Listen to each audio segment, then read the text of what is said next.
Bharat Canada के बीच रिश्तों में लगातार उतार चढ़ाव की स्थिति बनी हुई है।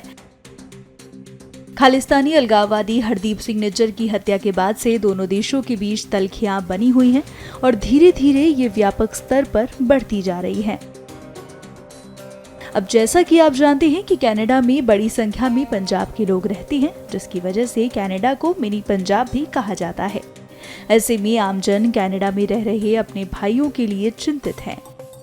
भारत कनाडा के संबंध को लेकर आम लोग क्या सोचते हैं, ये जानने के लिए हम पहुंच गए पंजाब के अमृतसर, जहां एक स्थानीय निवासी और अमृतसर पहुंची पर्यटक ने क्या कुछ कहा, सुनिए।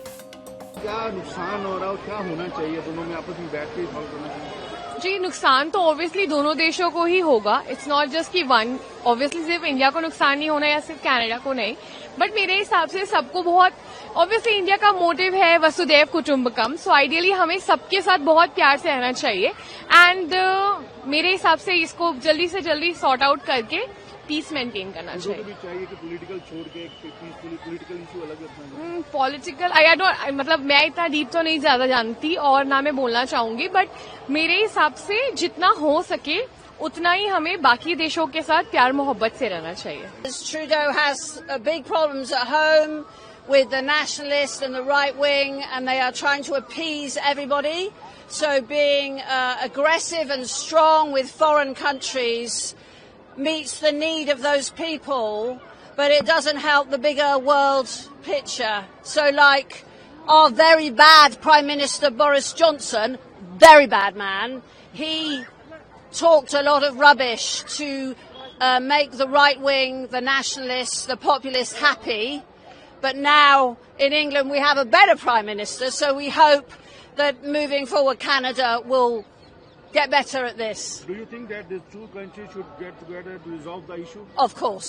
Countries should always talk rather than fight. Always, always. And here in Amritsar, that's obvious, isn't it? Because of Pakistan and Wagah border and everything. So. इस मुद्दे पर विदेश मामलों के विशेषज्ञ सुशांत सरीन क्या सोचते हैं, आपको सुनना चाहिए। जो कनाडा की तरफ से कार्रवाई चल रही है भारतीय दूतावास के अधिकारियों के खिलाफ, वो बिल्कुल जो कूटनीति के जो एक परंपरा है उसके खिलाफ है।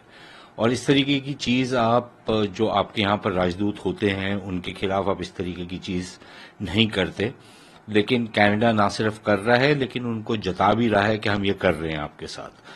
तो एक लिहाज से वो सारी जो परंपराएं हैं उनका उल्लंघन कर रहा है।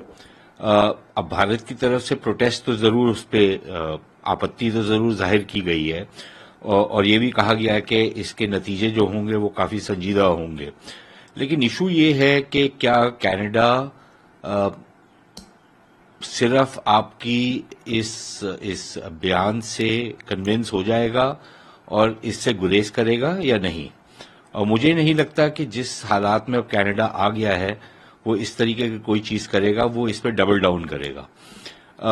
दूसरी जो चीज ये है कि मेरे ख्याल अब हमारे को थोड़ा सा ये भी सोच लेना चाहिए कि अभी तक हम ये कहते आए हैं कि भारत के लिए कनाडा एक मसला नहीं है, भारत के लिए कनाडा की जो सरकार है वो मसला है। लेकिन मेरे ख्याल अब इंक्रीजिंगली हमारे को पता लग रहा है कि कनाडा की जो सारा का सारा जो एक राजनीतिक तंत्र है वो और भारत के बीच में जो हालात हैं वो बद से बदतर होंगे।